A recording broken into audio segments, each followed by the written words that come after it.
Hey everyone, I'm Armor Gaming. Welcome back to my channel and welcome to a video on Lovely Couples Phase 3. In this video, I'm going to be discussing each of the available monsters. I'm going to give my insight on who I think is worth getting and also which monsters are worth purchasing, if any. So as you can see, there are currently 6 breedable monsters, and there's actually a 7th breedable monster, as well as hidden combinations to breed some of the monsters you see before you. So I always recommend that you guys check out monsterwiki.com so you can see those combinations. So let's take a look at Monster Wiki, and here are the combinations as well as the chance to actually get them. As you can see, to breed Joppers and Gretchen, you have a 5% chance to get them. For Monster D.Vice, Mr. Flaky, Nexor, and Totem, if you substitute Galante or Violet for one of the monsters, the chance of getting that monster goes from 5% to 8%. So if you have Galante or Violet, take advantage of that. And in order to get Galante Jr, you need to breed Galante and Violet for a 3% chance to get them. So first I'm going to go over some highlights of each monster, and then at the end of the video I'll give my opinion on who's worth getting first. So we start things off with Joppers, who has a speed of 2900. And with a speed like that, it would put her somewhere like 40th place from all the epic monsters, which I know seems like very low, but Joppers is one of the few epic monsters that you can realistically run all speedruns, thus making her faster than even some legendary monsters. As for her trait, she's immune to stun, which is a fantastic trait to have. And as for her skills, the ones that stand out the most are her AoE stun and her possession skill. And just to give everyone some ideas of her usability, imagine a team wars involving magic monsters, some other elements, and epics. While one of the most difficult things about being in a magic war is that on defense the enemy will probably run an Egg Eater. Egg Eater can either burn and blind you or AoE possession you. And Egg Eater himself is immune to possession, so if you run a magic monster with an AoE possession, you're still going to be missing that Egg Eater, and then Egg Eater, if the AI is smart, will do the AoE burn and blind, and you're kind of in trouble. So one really good counter could be to run Joppers with all speed runes, and that's probably going to be faster than your attacker and the enemy's attacker. And then for your magic monster, you can run someone like Galante. Galante has a 100% stamina drain skill, and Galante has a really fast base speed, so you'd be able to go with Galante, drain Egg Eater's stamina, Egg Eater would have to recharge, and then Joppers would go, and then you can do your AoE stun. So Joppers is definitely a fantastic epic monster. She could be extremely useful in Team Wars, and the fact that she's currently breedable, it'd be a really good way to rank her up. And next up we have Gretchen. She has a speed of 3575,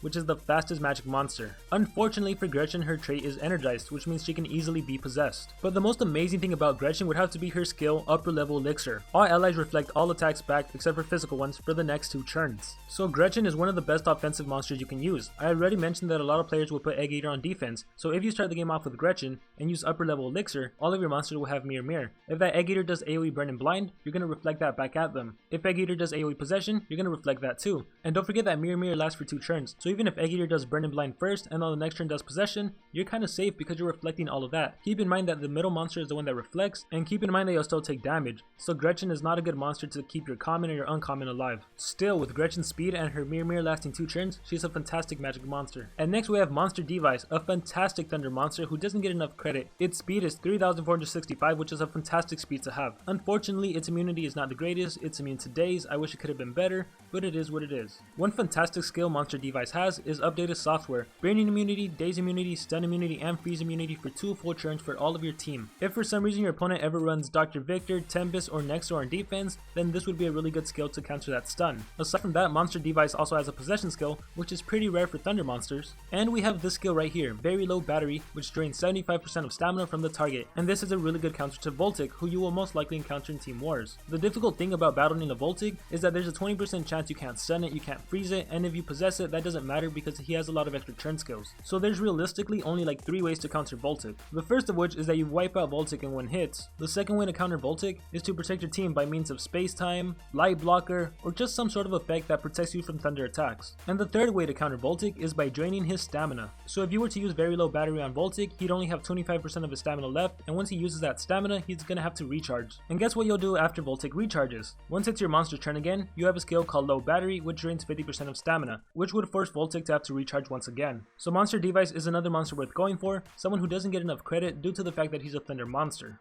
Next up is a monster called Mr. Flaky, and unfortunately for him, he has a speed of 3399, which is kinda slow for magic monsters, especially if his skills don't do enough. And his trait is also immune to daze, so it'd be way better if he had something like immune to possession. The skill that stands out the most for Mr. Flaky is borrowed time. Target can't attack on the next turn, requires cooldown, so it's time stop for 1 turn, which means whether the monster is immune to possession, immune to stun, immune to freeze, you can still immobilize whatever monster you want. Certainly a fantastic skill, but this also means he can only ever immobilize 1 monster, and once again, his speed is too slow compared to the other magic monsters. Next up we have another thunder monster, Nexor, and with a speed of 3465, again just like Monster D.Vice, this is a fantastic speed to have. His trait is hardened, which is pretty good, which means 20% chance that that he can't be immobilized. As for his skills, he has Paralyzing Shockwaves, an AoE stun skill. And I know a lot of people are thinking, you don't really need Nexor if you have Voltic, but you know what, in particular Team Wars, specifically the one that comes to mind is a Team Wars involving Fire and Thunder, where Fire has no deniers, Nexor would be your prime choice. I don't think you'd want to run an attacker fire monster and a Voltic, because if the enemy was to have a Nexor on their team and was to AoE stun you and your monster were to get stunned, you'd be in trouble. So if you're in need of a Thunder denier, I would go for Nexor. And by the way, Nexor also has a skill called Fatal Shockwave, which can apply Shocked and Shield Block, and Shocked works really good against nature monsters, where Shield Block works really good against earth monsters. So if you were ever to find yourself in one of those Team Wars and you couldn't use Voltic for whatever reason, then Nexor could be a pretty good choice. And thus we move on to Totem, another magic monster, and honestly the best thing about this monster would have to be his trait, which is pretty much the same as Timerion's trait, no status effects can land on him.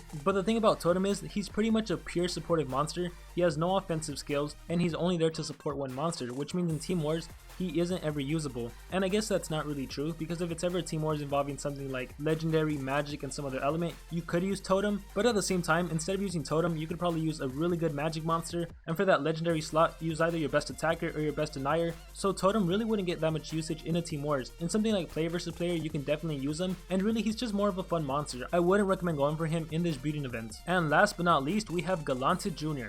He has a speed of 3,455, which is the exact same speed as Violet's. His trait is also immune to possession, so he's already starting things off strong. As for his skills, the most impressive is Get Shifty. Removes 50% of stamina from all targets, may possess all targets. This skill is just well, especially because you'll be able to use it on the first turn. And to top things off, we look at skills group 1, he has a skill called Swagger Leak. Applies Stamina Leak to all targets.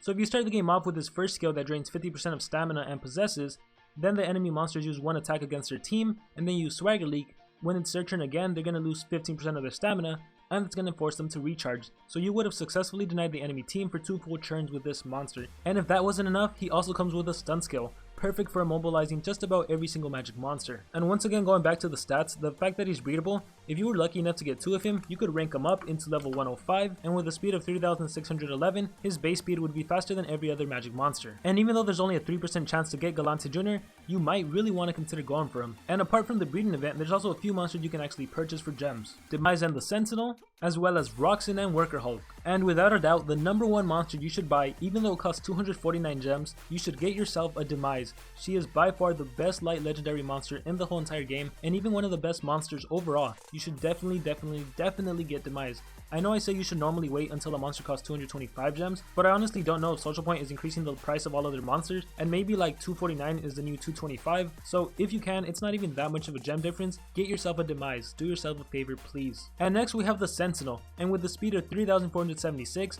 that makes him the fastest metal legendary monster. And this monster is honestly quite good, and I'm actually a little surprised he doesn't get used more often, especially because he himself has an AoE possession skills, and not that many metal monsters are immune to possession. So depending on who your enemy has on defense for Team Wars, Sentineal could be a prime choice. And then we have Roxen, who's a metal attacker, and I'm just gonna go ahead and say that I wouldn't recommend this monster. Not because he isn't a good attacker or anything, he actually is a pretty good attacker, but there's so many different metal monsters to choose from that he honestly doesn't stand out that much to me. And there's also Worker Hulk, but I'm not going to spend time talking about him just because he's a breedable legendary monster, and spending 249 gems for him would be a complete waste of time. Alright, so now for the next part of the video, I'm going to tell you guys which monsters I think are worth prioritizing. Just keep in mind, this is just my opinion, and everyone is in a different situation. For example, if I was to recommend a magic monster as the main priority, but you don't have any thunder monsters, for you it would probably be ideal to get a thunder monster. So with that being said, I would have to say there are 3 monsters that actually share the number 1 spot for being your priority. Galante Jr, Gretchen, and Monster D.Vice. Any of those 3 monsters should be your number 1 priority. I can't say exactly who because they're all really good, and it depends whether you need a magic monster or a thunder monster, or which monster you want to rank up, but any of those 3 monsters I just named, they would be ideal. After those 3 monsters, I would have to say go for Nexor, or quite possibly even Joppers if you need an epic monster. So either Nexor or Joppers. I myself would lean more toward Nexor just because he's a legendary, but if you needed an epic monster, get yourself a Joppers. And then I would say Mr. Flaky and Totem, but to be 100% completely honest, I wouldn't even waste time with Flaky and Totem considering this is a timed event, and I would really just focus on Monster D.Vice, Gretchen, or Galante Jr. And as for the monsters, just please do yourself a favor and get yourself a Demise. And with that being said, that is going to conclude this video. I want to hear from all of you. Who is your number 1 priority in this event, and have you gotten them yet, or do you think you're going to get them? Best of luck to everyone who watched this video. I hope you can get whoever you want to get, and like always, remember to dream big and pursue your passions.